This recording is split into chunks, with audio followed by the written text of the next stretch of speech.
ओम नमः सिद्धेभ्यः। नमो अरिहन्ताणं, नमो सिद्धाणं, नमो आयर्याणं, नमो वज्रायाणं, नमो लोये सव्साहूणम्। मंगलम भगवान वीरो, मंगलम गौतमो, मंगलम कुंद कुंदार्यो, जय धर्मोस्तु मंगलम। सर्वमंगल्य मंगल्यम सर्वकल्याणकारकम्, प्रधानं सर्वधर्माणां जैनं जयतु शासनम्।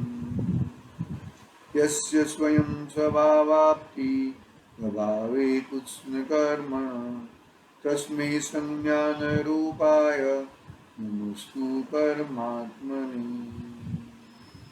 नमस्तु परमात्मने। चेतिले चेतन, चेत्या विना केम चालसि।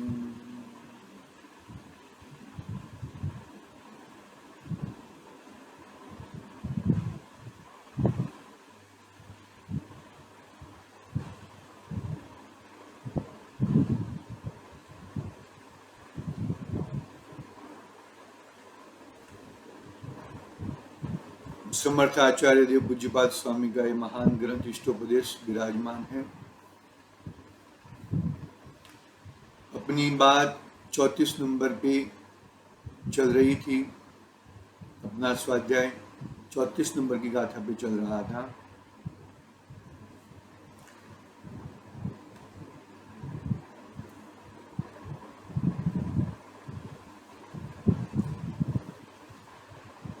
बात 34 नंबर की गाथा में शिष्य ने प्रश्न क्या किया था कि गुरु कौन है, मेरा गुरु कौन है, मैं किसकी शरण में जाऊं।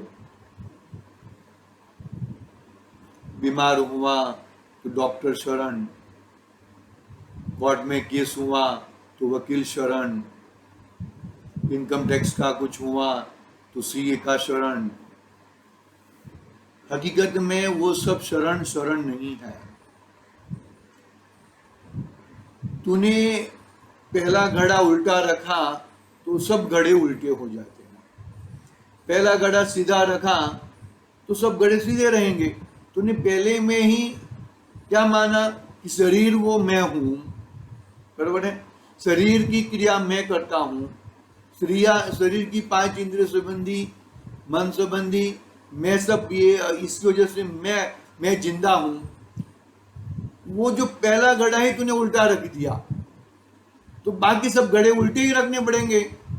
तूने शुरुआत में यदि जो नक्की कर दिया कि ये शरीर वो मैं नहीं हूं, शरीर से मैं जुदा हूं, वो पहले ही शुरू में ही तूने नक्की कर दिया तो फिर वो बाकी सब घड़े सीधे ही आएंगे। तो शरण में बाहर का शरण, हकीकत में वो शरण सही नहीं है, वो तो झूठा शरण है।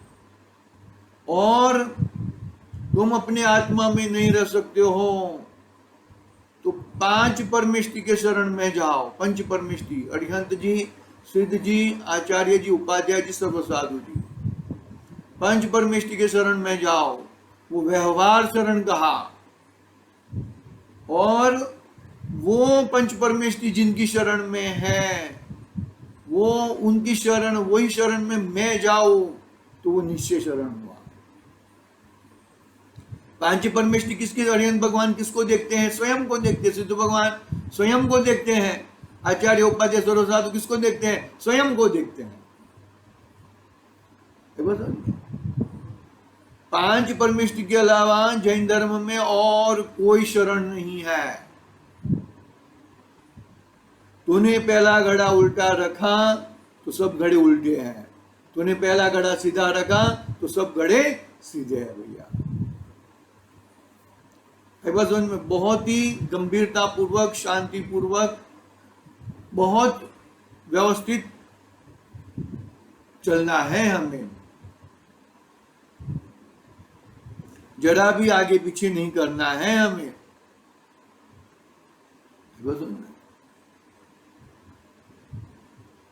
थोड़ा भी आगे पीछे नहीं करना है, थोड़ा भी।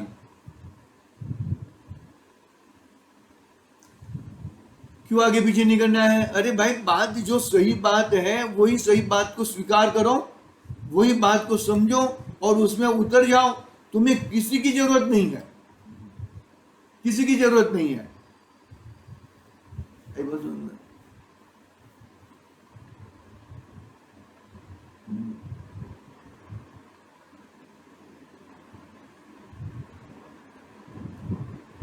स्वयं मेरा शुद्धात्मा ही मेरा गुरु है, मेरा आत्मा ही मेरा गुरु है। वहां पे तुम नहीं ठहर पाए तो पंच परमेष्टि, पंच परमेष्टि के अलावा और कोई शरण नहीं है। पंच परमेष्टि के साथ में चार और हम जोड़ सकते हैं, नौ देवता। पांच परमेष्टि, जिन मंदिर, जिन प्रतिमा, जिन धर्म और जिन वाणी। जिन मंदिर, जिन प्रतिमा, जिन धर्म और जिन वाणी, ये चार पकड़ के और ये पंच परमेष्टि, ये व्यवहार से उनकी शरण में मैं रह सकता हूं, अन्यथा और किसकी शरण में नहीं रह सकता हूं। समझ में आ रही बात? कब वो व्यवहार शरण कब कहलाता है? कि तुम अपने आत्मा का उपकार किया, अपने आत्मा को जाना, अपने आत्मा में रहने की कोशिश की, तब तुम परमानेंट वहां पे नहीं। एक अंतर मुहूर्त में आत्मा में स्थिर हो गया, भया हो गया भाई, सर्वज्ञता, वितरागता प्रकट। एक अंतर मुहूर्त, एक अंतर मुहूर्त में देख लो, अपने सामने साक्षात उदाहरण है भरत चक्रवर्ती महाराज का। एक अंतर मुहूर्त में केवल ज्ञान की प्राप्ति हो गई, एक अंतर मुहूर्त में।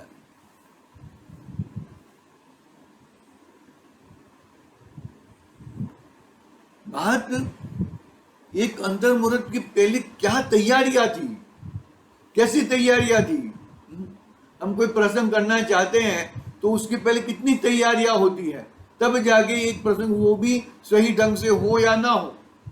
तो ये भी आत्मा का पुरुषार्थ करना है, आत्मा का प्रत्यक्ष आत्मा का प्रकट करना है, तो उसके लिए कितना पुरुषार्थ करना पड़ेगा। एक पंच कल्याणक प्रतिष्ठा महोत्सव करानी है तो हजारों लोग लग जाते हैं काम में, बरोबर है? समझ में आ रही है? एक बात नहीं आ रही है? हमको एक शादी का छोटा सा प्रसंग करना हो तो भी पूरे घर के परिवार के सब लोग लग जाते हैं, तब जाके वो सही ढंग से हो या ना हो। पंचकल्याण प्रतिष्ठा महोत्सव तो होता ही है बरोबर ढंग से, जबरदस्ती होता है, लेकिन अपने घर के प्रसंग आगे पीछे होते हैं। बात यहां पर क्या कहना चाहता हूं कि तूने अपने आत्मा का एजेंडा कभी बनाया क्या? अपने 24 घंटों में तूने आत्मा का एजेंडा में ये समय में मैं ऐसा करूंगा, ऐसा कोई वक्त नहीं रहता है, वो समय नहीं रहता है। जब चाहो तब तुम ये कार्य कर सकते हो। ऐसा नहीं है फिक्स भाई ये चलो ये समय में बैठ जाओ ध्यान धरो, ऐसा नहीं है। तुम ध्यान धरने के लिए बैठ जाओ, वो टाइम में यदि तुम्हें वो प्रकट हो गया तो हो गया। तुम अरे ध्यान किसका धर रहे हो पहले वो तो नक्की करो, अपने शुद्धात्मा का। तो वो ध्यान, वो विकल्प भी हट जाए, विकल्प से निर्विकल्प की ओर, तब जाके तुम्हें तुम्हारी आत्मा प्रकट होगी। भाई कितना पुरुषार्थ लगेगा। ऐसा नहीं है कि ये ऐसे रास्ते में पड़ा है चलो भाई ले लो करके, ऐसा नहीं है भैया। मेरा गुरु मेरा स्वयं मेरा आत्मा है, ऐसा आचार्य देव ने कहा।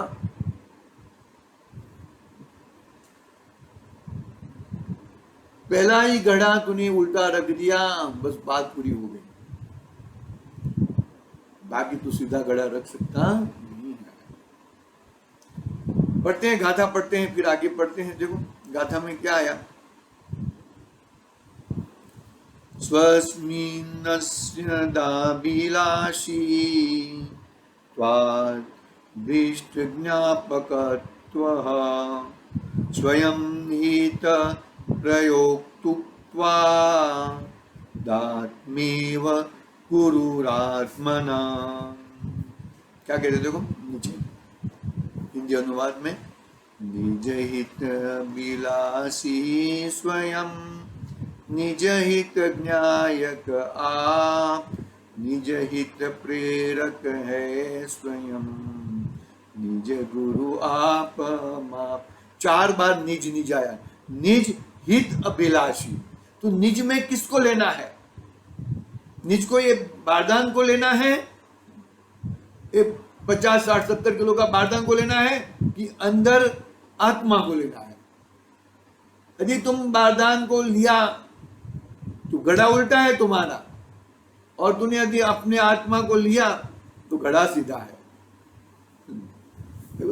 4 बार निज का, निज हित अभिलाषी स्वयं निज हित ज्ञायक आप, निज हित प्रेरक है स्वयं निज गुरु आप अमाप। अमाप कोई लिमिट नहीं है, कितना टाइम। ये तो गुरु बदलते जाते हैं, पहले स्टैंडर्ड का अलग था, दूसरे स्टैंडर्ड का गुरु अलग था। ऐसा गुरु नहीं है भैया। लौकिक शिक्षा तक ठीक है, बाकी गुरु तो अपना शुद्धात्मा ही अपना गुरु है। चारों 4 हित में निज में अपना शुद्ध, 4 बार निज निज निज निज कहा हिंदी अनुवाद में। स्वयं स्वयं का गुरु है।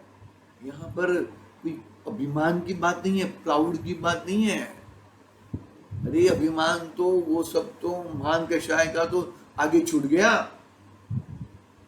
तो मंद कषाई प्रेरित जीव ध्यान लगा सकता है, मंद कषाई जीव ही पुण्य कार्य कर सकता है, याद रखना। और मंद कषाई जीव ही आगे अपने अपने स्वभाव को पकड़ता है, और अपने स्वभाव को पकड़ के फिर मन कषाई देखो भाई, तीव्र कषाई में तो बहुत चांस बहुत कम है। भगवान महावीर का उदाहरण हम देखते हैं सिंह की पर्याय में। तो भले हिरण को फाड़ रहे हैं, वो तो पूरा तीव्र कषाय है, एकदम तीव्र कषाय है। हिरण को फाड़ा है तब पूरा हाथ मुहान सब है। और जब संजय विजय, तो कौन से 2 मुनिराज हैं, संजय विजय नहीं, दूसरे 2 नाम और हैं, वो आकाश मार्ग से आ रहे हैं और सिंह के पास आ रहे हैं, और देखो वहां पे मंद कषाय हो जाती है मुनिराज को देख के, और 3 प्रदक्षिणा लेते हैं। बोलो कहां से आ गए संस्कार? देखा होगा सब लोगों ने चित्र, सम्यक्त्व की प्राप्ति, क्षायिक सम्यक्त्व की प्राप्ति।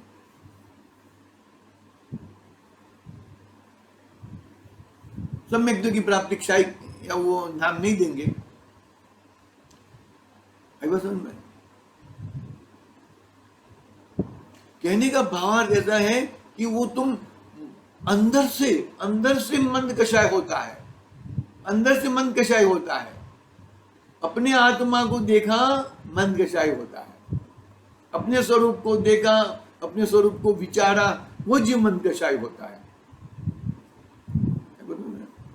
तो चारों 4 निज में अपना आत्मा पकड़ा और कुछ पकड़ा नहीं, और बाकी सब निज, वो निज मेरे निज नहीं है, वो तो मेरे से पर है, मेरे से जुदे है।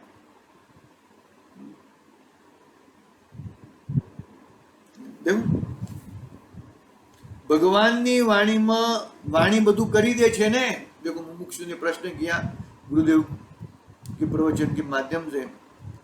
गुरुदेव कहते कि कौन करे। बहुत जबरदस्त 2 छोटे छोटे शब्द का, 4 अक्षर का और 2 शब्द का ये शब्द है ना, ये कौन करे। कोई किसी का कुछ कर सकता नहीं है भैया। कौन करी दे, कौन करी दे तू हसे वाणी, बधा थोथे थोथा वातु, દિવ્ય ધ્વનિ કહી દે વાણી, દિવ્ય ધ્વનિ કહી દે વાણી. અહીં તો વાણી કહી શકે નહીં ને વાણીને ગમે નથી. વાણી કહી શકે અને આ वस्तु भगवान शुद्धात्मा वाणी के गम्य नहीं है, वाणी से मिलने वाला नहीं है. वाणी तो क्या है? भाषा वर्गणा है. वाणी के गम्य नहीं. दो बात आ गई. वाणी की थई सके नहीं અને ये चीज वाणी से हो सकती नहीं है. वाणी के गम्य नहीं है. मारगड़ा जुदा है भाई, अलग मारगड़ा है ये, दूसरा मार्ग. मतलब मार्ग कोई अलौकिक है, लौकिक में से मार्ग मिलने वाला नहीं है. दुनिया के साथ कभी मेल खा सकता नहीं है. मार्ग દુનિયાની સાથે મેળવીશ નહીં. આ દુનિયાની સાથે મળાયો માર્ગ નથી. तू उससे जुदा है. कोई जुदी जात की बात है, अलौकिक बात है भैया. पूरी दुनिया एक तरफ और मैं स्वयं एक तरफ. बार बार वो पिक्चर का उदाहरण याद आ जाता है. तो बड़े भैया एक तरफ और पूरी संपत्ति एक तरफ. तो छोटे भैया ने क्या कहा? भैया तो मैं आपके साथ हूं. कहने का भावार्थ यहां पर क्या है कि पूरा गांव एक तरफ और भगवान आत्मा, भगवान राम आत्मा एक तरफ. तो ही अपना कल्याण हो सकता है. ये चीज वो चीज, राग का राग, अरे इतना तो राग, वो ये सब होना, अरे क्या होना चाहिए? पथरा होना चाहिए. जेने हितनी आकांक्षा, देखो आया ना, जेने हितनी आकांक्षा थाय, कल्याणनी आकांक्षा थाय, ते भगवान ने थाय. ये तो पर, बाकी બધું પર છે. જેને हितनी आकांक्षा थाय, कल्याणनी आकांक्षा, તે ભગવાન ને થાય. हितनी आकांक्षा એટલે આ શરીરને हितनी आकांक्षाની વાત નથી. मारे हित करવું છે. मेरे को मेरा स्वयं का हित करना है. अनादि से आज तक मैं अहित करता आ रहा हूं. गुरुदेव कहते हैं એવી જેને કાંક્ષા થાય, हित થવાનો उपाय પોતે પોતાને बताए, स्वयं को बताता है. देखो कल भी बताया था कि थोड़ा बहुत भी हम आगे पीछे काम करते हैं तो अपनी अंतरात्मा ककड़ उठती है, अरे ये मैं गलत काम कर रहा हूँ, मुझे मेरे सिद्धांत से बैठता नहीं है. जिसने अपने आत्मा को, अपने अरे शुभ वस्तु को, शुभोपयोग को भी जिसने पकड़ा है तो वो अशुभोपयोग में ठहरता नहीं है ज्यादा. जिसने मंद कषाय को देखा है वो तीव्र कषाय में कभी ठहरता नहीं है भैया.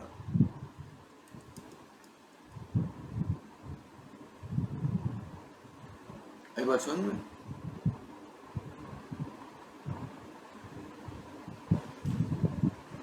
पर से खसकर स्वभाव में आना वो अपना हित है भाई.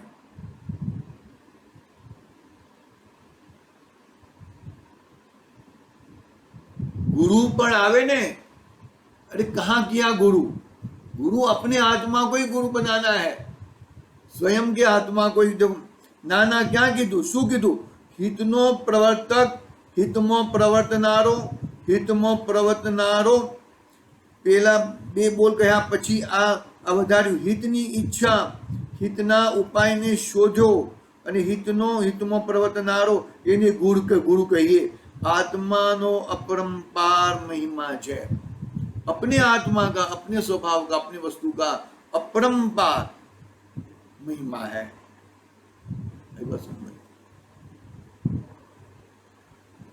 कोई किसी का कोई गुरु नहीं है. गुरुदेव कह रहे हैं जिसने अपने आत्मा को जाना, अपने आत्मा को पहचाना, अपने आत्मा में रहने की कोशिश कर रहा है और कोशिश वो कामयाब नहीं होती है तो बाहर में पंच परमेश्वरी गुरु होते हैं. 4 पकड़ के और 4 पकड़ के 9 देवता, 9 ग्रह नहीं, ये तो 9 ग्रह को पकड़ लेगा ये तो संसार की ही रुचि धरता है ना, संसार में ही, अरे संसार में मैं कैसे टिके रहूं, उल्टी मान्यता, मोह, श्रद्धा का लुटेरा है ये, बहुत श्रद्धा का लुटेरा है। श्रद्धा उसकी पूरी दुनिया उसकी श्रद्धा लूंट लेता है।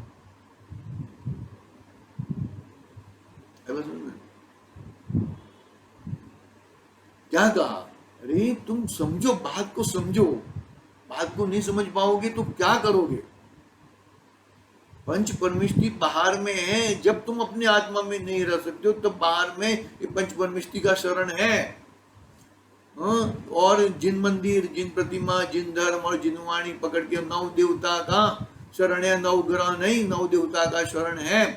वो व्यवहार शरण कब कहलाएगा, जब तुम अपने आत्मा को पहचानेगा। ससंवेदन आए ना आगे की गाथा में, और हमने 5वीं गाथा के आधार भी लिया था समय सार ग्रंथाधिराज की। तो वो मुद्दा की बात है। अपना हित अपने अंदर है, क्योंकि देखो पंच परमिष्टि को क्यों बाहर में गुरु कहा, तो पंच परमिष्टि कहां पे ठहरे हैं, कहां पे वो रुके हैं, कहां पे विराजमान है। अरे वो अपनी शुद्धात्मा में विराजमान है।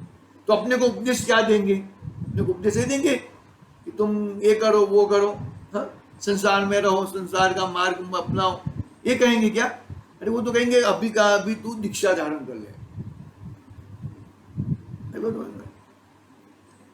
ऐसा कहेंगे भैया। परोपकार, सही में परोपकार, आगे की गाथा में ना 32 नंबर की गाथा में, परोपकार सही मायने में ज्ञानी पुरुष ही परोपकार कर सकते हैं, क्योंकि जिसने स्वयं का उपकार किया है वही परोपकार कर सकता है, अन्यथा और कोई परोपकार कर सकता नहीं है। देखो आगे थोड़ी टीका लेते हैं, गुरुदेव के माध्यम से थोड़ा लिया। जो शिष्य निरंतर कल्याण की, मोक्ष सुख की अभिलाषा करता है और इसलिए उसके उपाय का जिज्ञासु है, उसको आत्मा गुरु वह उपाय बताता है और उस उपाय में नहीं प्रवर्तता, उसे उसमें प्रवर्ताता है, वह गुरु वास्तव में प्रसिद्ध है।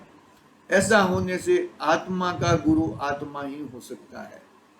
ये देखो किसने बताई बात, वो अपनाना तुम्हारा काम है, दूसरे का काम नहीं है वो।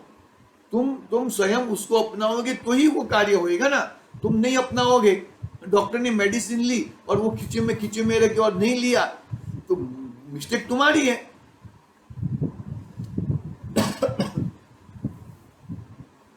मिस्टेक और किसकी नहीं है भैया।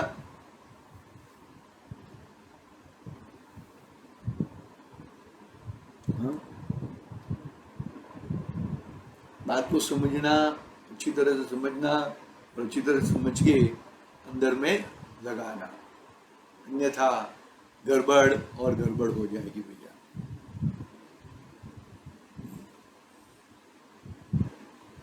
जो तुझे बताया है, जो जिनवाणी, जो पंच परमेष्टि जो तुझे बताते हैं, वो प्रयोग में लाना पड़ेगा कि नहीं लाना पड़ेगा। डॉक्टर ने बताया वो प्रयोग में बरोबर लाता है, और ये प्रयोग में नहीं लाता है, तो फिर कैसे होएगा भैया। स्वयं का गुरु है। कहां पे किसको गुरु ढूंढूं, किसको गुरु बनाऊं, कौन मेरा सही गुरु रहेगा। पहले अपनी आत्मा में देखो, सामान्य ज्ञान की जरूरत है नहीं, ऐसा नहीं है। सामान्य ज्ञान से अपने को मालूम पड़ेगा, लेकिन वो सूक्ष्म ज्ञान को बढ़ाने की बात नहीं है। यहाँ पर तुझे इतना मालूम पड़ा, तुष मास भिन्न इतना मालूम पड़ा, बस बात पूरी हो गई। शिव बुद्धि मुनिराज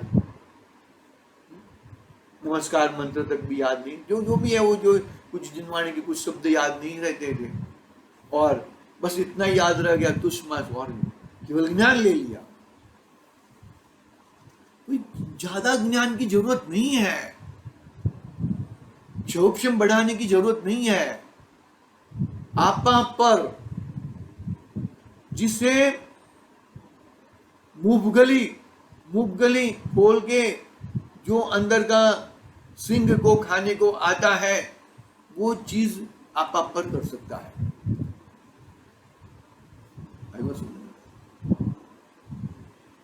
इतना मालूम पड़ा ना, अरे ये मालूम पड़ा, बस बात हो गई, पूरी हो गई, बस अंदर अंदर जम जाओ, अंदर बैठ जाओ, इधर उधर भागो मत। अपना गुरु अपने अंदर ही है, वही तुम्हारा। देखो कर्म उदय में आएंगे ना, तो कर्म बाहर पे चलेगा, अंदर आत्मा में कुछ कर सकता नहीं है। हाँ, तू स्वयं वो कर्म के साथ जुड़ गया, भाव कर्म के साथ, भाव कर्म के साथ में लेकर तू उससे जुड़ गया, तो गड़बड़ हो सकती है, बाकी अन्यथा गड़बड़ हो सकती नहीं है। देखेंगे हम कल, उसकी बात आगे बढ़ाएंगे। अपना कुछ हुआ नहीं आज, तो रिवीजन हुआ और गुरुदेव के माध्यम से थोड़ा लिया, ठीक है, प्रारंभ की है। कल हम देखेंगे। आज के लिए ओम नमः सिद्धि निज निधि निज